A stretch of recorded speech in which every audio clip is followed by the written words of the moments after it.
Bon Charge is a holistic wellness brand, and they have a huge range of evidence-based products to optimize your life in every way. What I really like about them is that they're founded on science and they're inspired by nature, like old, ancient, holistic practices. And they adopt all of the ancestral ways of living, but have adapted it to the modern day world. Go to boncharge.com/manifest and use coupon code manifest to save 15%.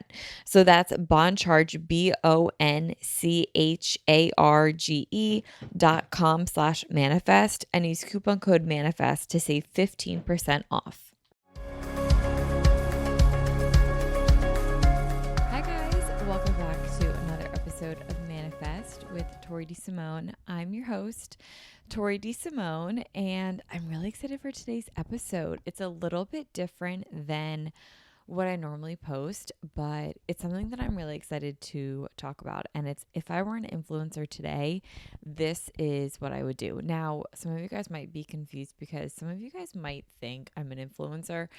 I truly don't view myself as an influencer. I view myself as someone that was an influencer before influencer had like a title. Like I was definitely a YouTube beauty guru. That's where like my bread and butter was. And now it's like an entrepreneur is way more so how I identify in the entrepreneurial space of the world. But with that being said, I definitely began my roots and my career in influencing, and I've definitely taken a step back when I was about 19. I had, or I guess 18, 19, I had the opportunity to like go full on into influencing. And I just wasn't super fulfilled, honestly, in that realm. And that was my own personal experience. It's not everyone's, but I decided in that moment to grow my brand outside of just the internet and influencing. And that's sort of where Stride came from and things of that nature. But with that to say, I've always remained a consumer in the industry. I've always kept like a toe in the industry, meaning this podcast. I still sometimes post on YouTube, things like that. But really, I've always been a consumer and I've been keeping my eye on the industry. And now with it being 2024, if I were to be starting fresh as an influencer today, this is exactly what I would do and the strategy that I would have to create a lucrative side business. And the reason why I say side business instead of career, I'll kind of get into in this episode, but also how to build a following and an authentic brand and voice identity in this episode as well. So that's why the title is, if I were to be an influencer today, this is what I would do. And yeah, this is exactly what I would do. I have 10 steps and I don't want to waste any time. I just want to get into it. But I do just want to say there is some construction going on at my house where I'm currently recording this episode. So if you hear like banging or anything going on, we're getting our windows replaced. So that's what you might be hearing in the background. But anyway, okay, let's begin with step number 1. The first thing that I would do is I would ask myself, what am I bringing to the influencing space? Everyone has something. So, what is it that I am contributing to an already loud and crowded and saturated market? Market meaning the internet. In a world where today anyone truly can be an influencer, it's more important than ever to ask yourself, what is it that I can bring to the space? Even if it's not original, it's almost going to be impossible right now to bring something completely original to the internet.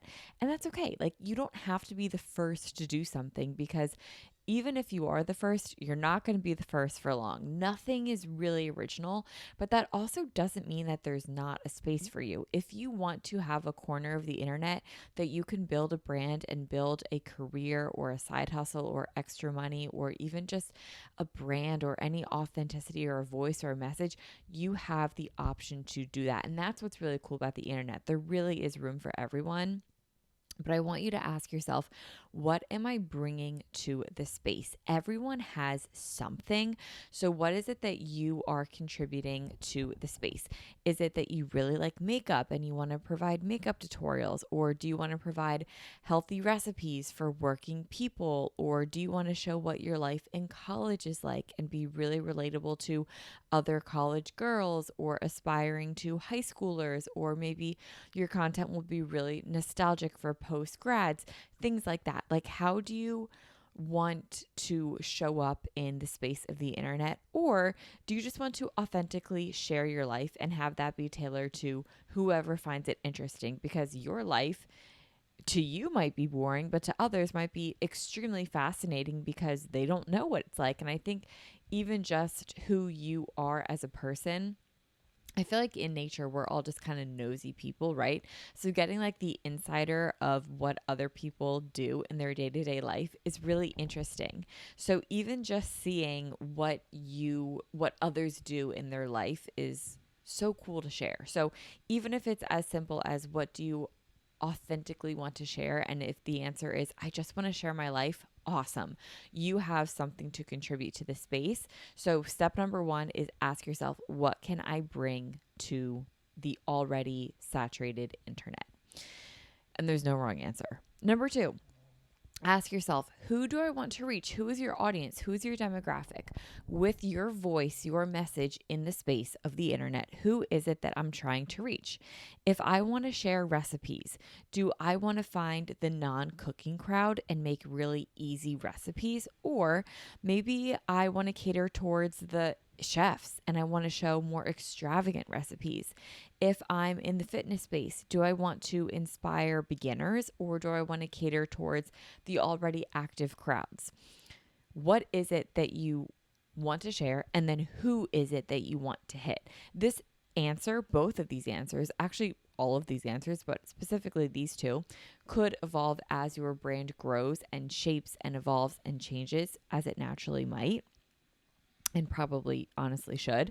But it's good going into it that you have an idea of what you want to share and who you want to reach. Now, I'm not going to tell you to niche down and only stick to what you are good at, because sometimes I feel like that can corner people and limit them to exploring other facets of themselves. But it is a good idea to go in with a general idea of what it is that you want to share and who you want to reach. I think that's really helpful. The third thing that I would do is I would buy my name domain and start an LLC under my name. What this means, my name is Tori DeSimone, so I would buy the domain toridesimone.com and I would start the LLC Tori DeSimone LLC, or whatever it is that you want to call your LLC. Here's why I say that. Number one, it is always a good idea to own your name and own an LLC under your working title, even if you don't do anything with that LLC or with your domain. You still want to own it. Yesterday, I was at an event and I met someone who got really famous and really viral from this like one moment that happened in a sports game, and he went like super viral for it. And he's like a big deal now. And he does not own his name, meaning he went super viral and an investor bought his name and the rights to his name. So he's wearing a hat that has his name on it, a tracksuit that has his name on it. And he was saying, he's like, I don't make any royalties off of this. Like, I make $0 off of this, and it's my name. So you don't want to be in that position where down the line you don't own your own name. Now, this is different than a trademark, but it's still good to, and trademarking your name, sure, important, but trademarking is really expensive.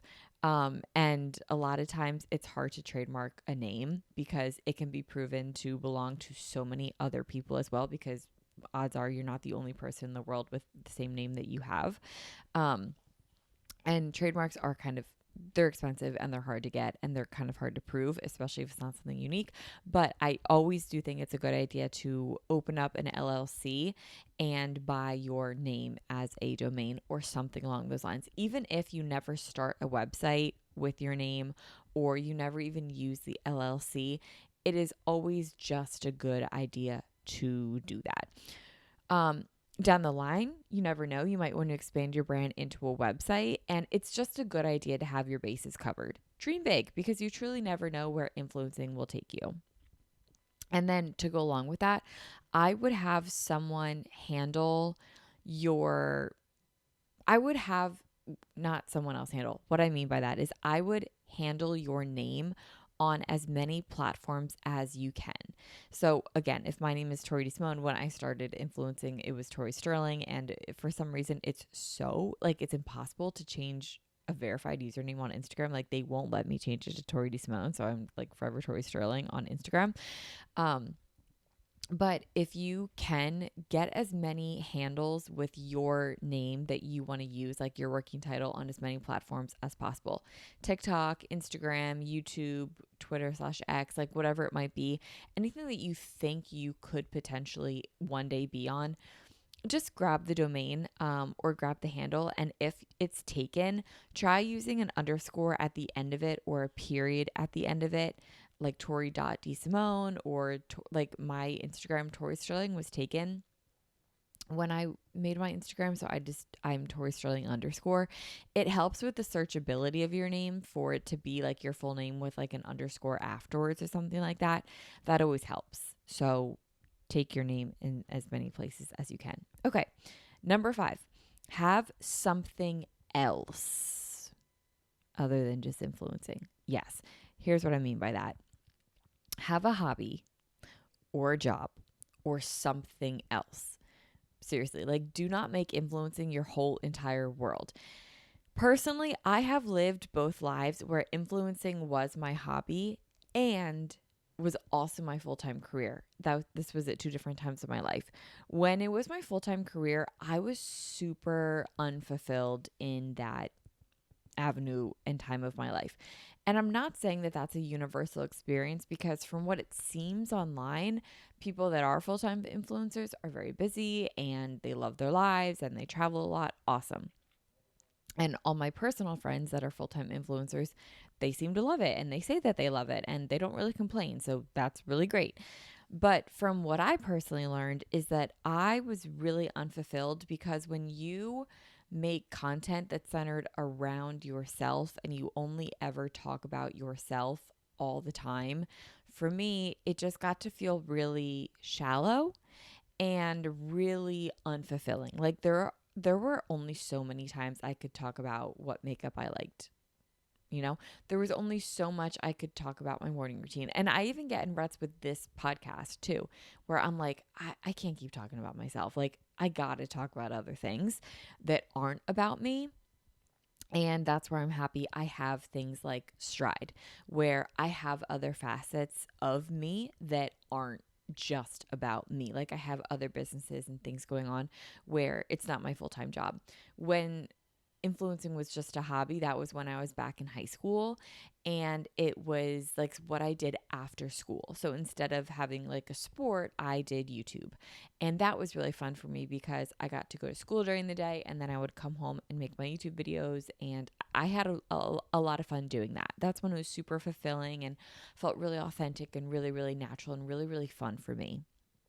So personally, I would just continue to have things outside of your life rather than making influencing like your full-time 100% identity and personality. And also, this could be a really great thing for your content, because having other interests and hobbies and maybe even in another job the entire time can contribute to your relatability, which is actually better for your content. So I have really enjoyed watching people like Shelby Church go from a student to a full-time influencer to a real estate agent, and now she's pivoted her content to finances and real estate and things like that. It's given her content new life, and it's really, really nice to see stuff like that. So yeah, I don't think there's any like shame in having influencing not be your full-time thing. I think we see a lot of people start to make more money from influencing than they do their full-time job, for example, and then they quit their full-time job and lose a lot of relatability once they make that jump.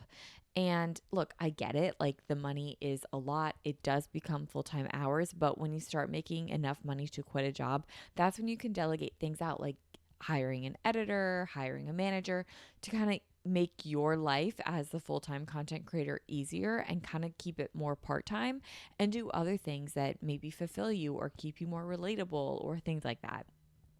Just something to consider. Again, this is just what I would do, but I would always make sure to have something else other than being a full-time influencer. Okay, number 6 is I would have a content strategy and treat it like a business. What I mean by this is I would have a full out content calendar that I always work on at least a month in advance. So today is July, meaning I would have not only all of July, but all of August planned out. And then in the beginning of August, I would make sure to have all of September planned out. And then in September, I would make sure to have all of October planned out, and it would just go like that. So I'm always 2 months planned out so that I never feel like behind. And then I'm always, like scrummaging around for content. I don't know what the word I'm looking for is, but just like making sure that I always have content available. So with it being July, here are some examples that I would do for July. And let's say I have a cooking Instagram. This is what I would do for July. I would do 4th of July recipes, what fruits and vegetables are in season, how to utilize fruits and vegetables that are in season, some protein-packed summer breakfasts, perfect lunches for the beach, perfect poolside snacks. I would show a few grilling recipes, 4 ways to use grilled steaks in a meal prep, a mocktail/cocktail for happy hours, restock my fridge with me, under $100 grocery haul, meal plan for my $100 grocery haul. So what I mean by this is I would just completely plan out all of the content that I want to post. So let's say I post every Tuesday, Thursday, Sunday. Okay, great. 3 days a week. What am I going to post this Tuesday, this Thursday, this Sunday? And then when am I going to film all of those? And then when am I going to edit all of those? So really scheduling it in like a job and like appointments and things like that. And then, of course, if you just get like authentic, genuine content in the heat of the moment that you want to add in is like your bonus content, great. It's always a good idea to post more, but to also just make sure that you definitely have your pillar days like Tuesday, Thursday, Sunday that you're not going to miss out on, I think is really, really important for being consistent within your content. I know I can't be alone when I say that everyone has been seeing the positive PR of saunas and cold plunges and all of that exposure therapy when it comes to heat and cold. And while I'm really not the biggest fan of the cold plunges, cold showers, all that sort of stuff, I can get behind the sauna aspect of it all because I love feeling warm all the time. I love saunas. But the thing that I don't love about saunas is that it's normally at a gym. And the times that I would like to sauna, I'm typically not at the gym. Like at the end of the day is when I really want to sauna and just feel warm and cozy before going in to bed. So getting out of the house, going to the gym, super inconvenient for me. But the alternative is to get a sauna at home. The downside of that is that they are so expensive. And if you're like me and you live in an apartment, there's really not anywhere to put a sauna. So that is where the Bon Charge infrared sauna blanket comes into play and it completely fixes all of my problems. So first of all, Bon Charge is a holistic wellness brand and they have a huge range of evidence-based products to optimize your life in every way. What I really like about them is that they're founded on science and they're inspired by nature, like old, ancient, holistic practices. And they adopt all of the ancestral ways of living, but have adapted it to the modern day world. So they have a really big range of premium wellness products that help you sleep better, perform better, have more energy, recover faster, balance your hormones, reduce inflammation. The list really is endless. They have blue light glasses. They have red light therapy, which I got my dad for Christmas and he's been loving it. They have EMF management, circadian friendly lighting, which is game changer in the wintertime. I'm just loving the long days in the summer. So I know come winter, that's going to be a really big thing for me. Essentially, bond charge products help you naturally address the issues in the modern day way of life, and they do so with the maximum impact. So, like I said, my favorite product right now from Bond Charge is the infrared sauna blanket. It allows me to sauna wherever I am at an affordable cost, and it doesn't take up a ton of space. So, pretty much how it works is a sauna blanket is something that you plug in, it heats up really quickly, and then you get in it, your head stays out of the blanket, and you get a full sauna session, and you get all the benefits of the sauna with minimal amount of space, and it's affordable. So, because my head stays out of the sauna blanket, I'm able to watch TV or read a book. You can also put on a sound bath and meditate during it, which I've done, and it's been super, super lovely.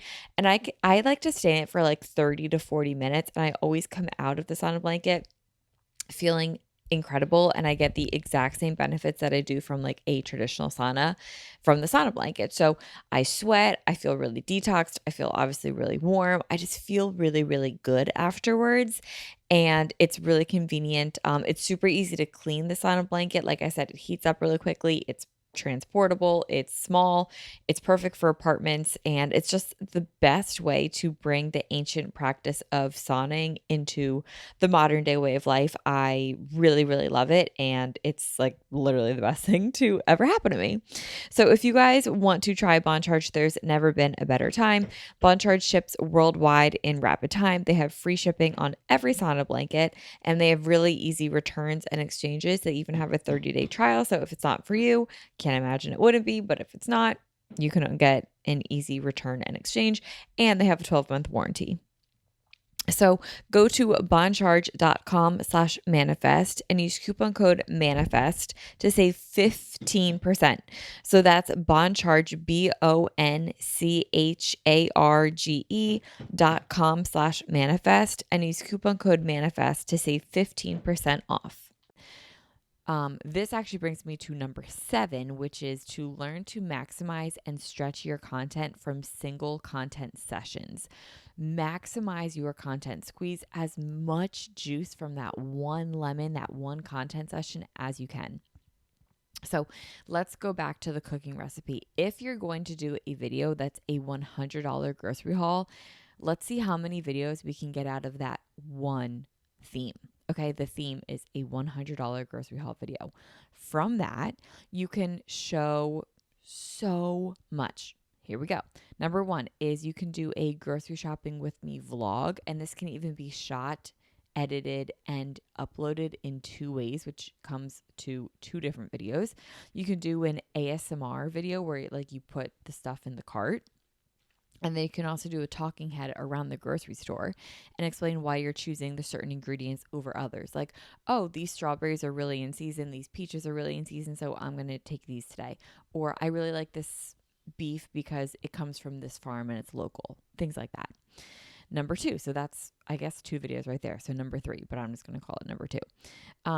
The actual under $100 grocery shopping haul. Great. Number 3, restock my fridge with me from that $100 grocery shopping haul. Number 4, prep my weekly meals with me from that $100 grocery haul. So now we're taking all those groceries that we just got and we're going to do a weekly meal prep. Okay, great. Number 5, meal prep with me from the $100 grocery haul. So the 4th video was like, you know, those writing out videos where people will write out like their meal plans on the whiteboards, and it's all aesthetic and it's like ASMR, and we love hearing that. Yes. So you would do something like that. And then this other video that I'm talking about is like the actual cooking and prepping of the meals. Okay, great. Number 6, protein packed overnight oats from the $100 grocery haul. So like if you bought the oats and you bought all the ingredients, okay, great. Maybe you meal prep them and you just show the overall video of like me meal prepping all my meals. But now you actually dive into the actual recipes, which is a whole other video in and of itself. One of those recipes is the overnight oats. Okay, great. Number 7, my go-to lunch this week. Again, it's from the meal prep video, but now you're just actually showing the lunch recipe. See what I'm saying? Number 8, the dinner recipe. Typically, you're going to do, at least for me, I would do 2 dinners in a week, 2 different dinner recipes in a week. especially if you're eating for one or for two people. So 2 dinners a week is a really great thing to plan for and to budget within. So I would do the first dinner recipe that you need to try, which is a video in and of itself. And then I would do a separate video of a second dinner recipe. Okay, great. Then you also want to have snacks. This is all still from that $100 grocery video.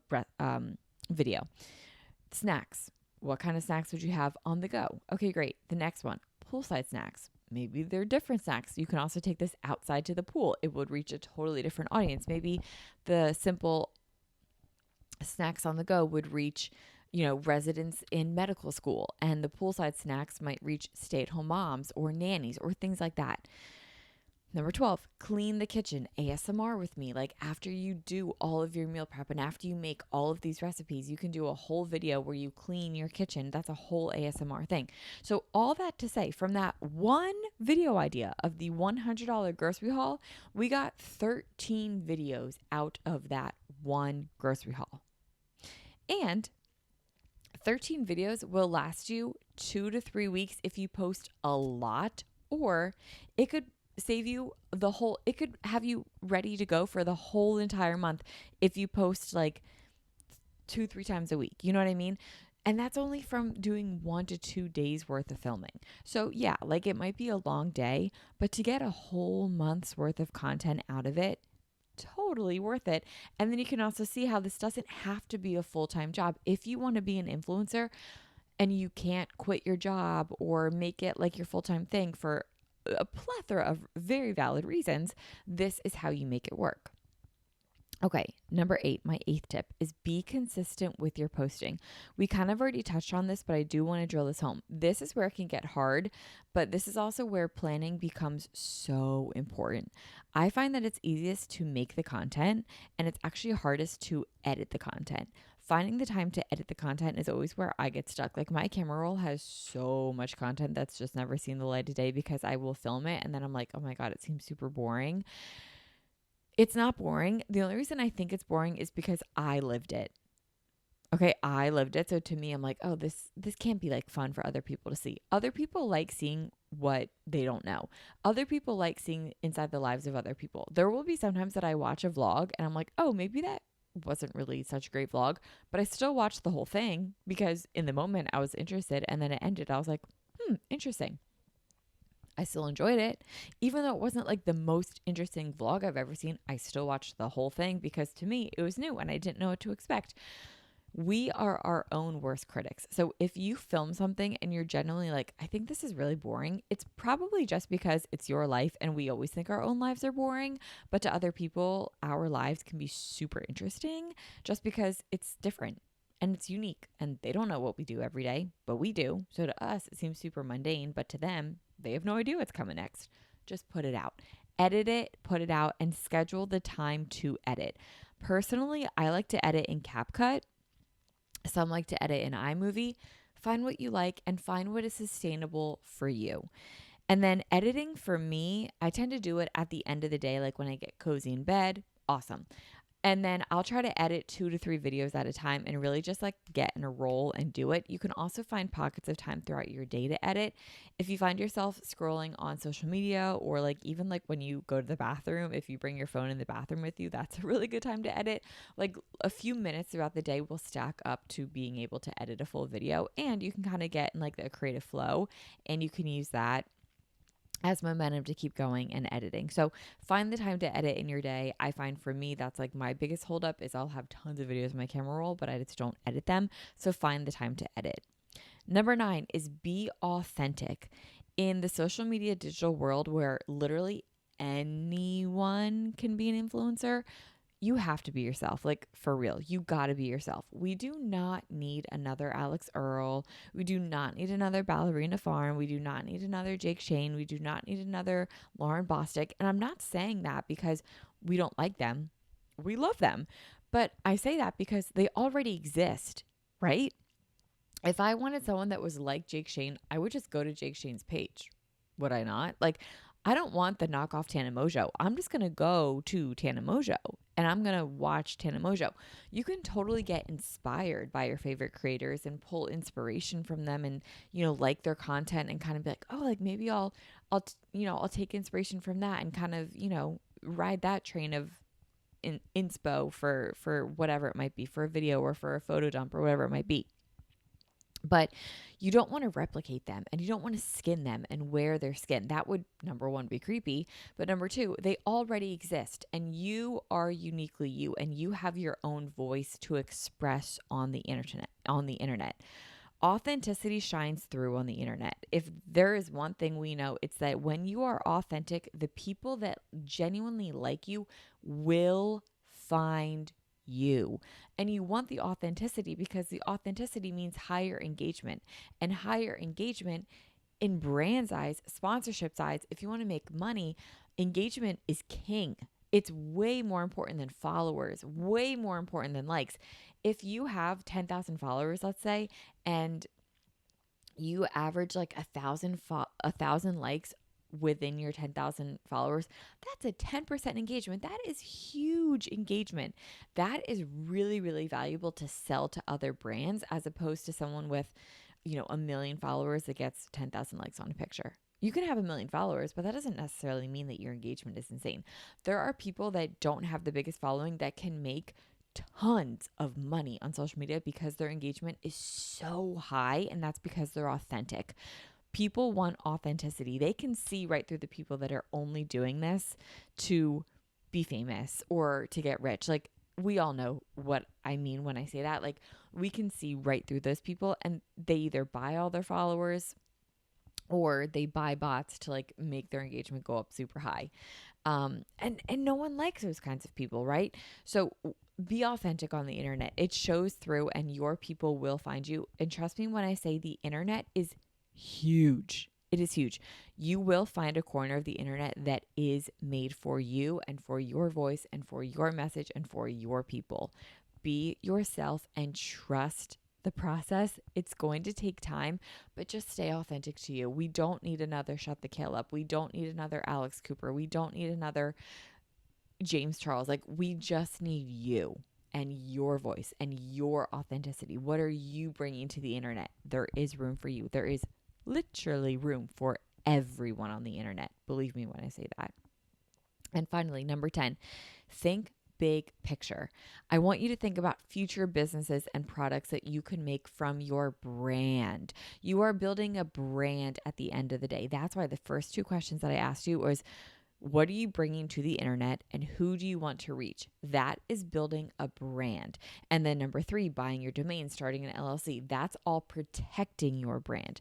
So now with your brand kind of being established, think big picture. The internet is super vulnerable, meaning it can all go away. Instagram can literally be deleted. TikTok can be banned. YouTube can go black. Like, it can all go away in a second. It most likely will not happen, but it can. Vine went away. I mean, yeah, Vine was like kind of dead when it left, but it can go. Tumblr, dead. MySpace, dead. Like, stuff can leave. So don't put all of your eggs in one basket. You are creating a brand within yourself online, and then that brand can then be translated offline.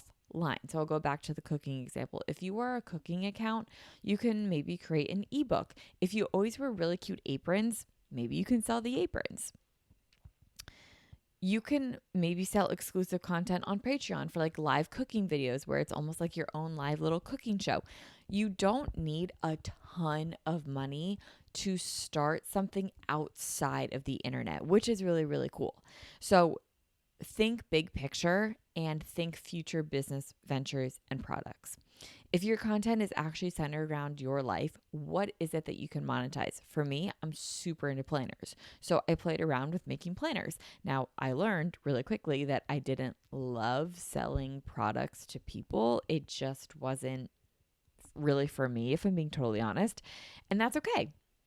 I learned that I didn't love selling product, and I think that's really valuable in and of itself.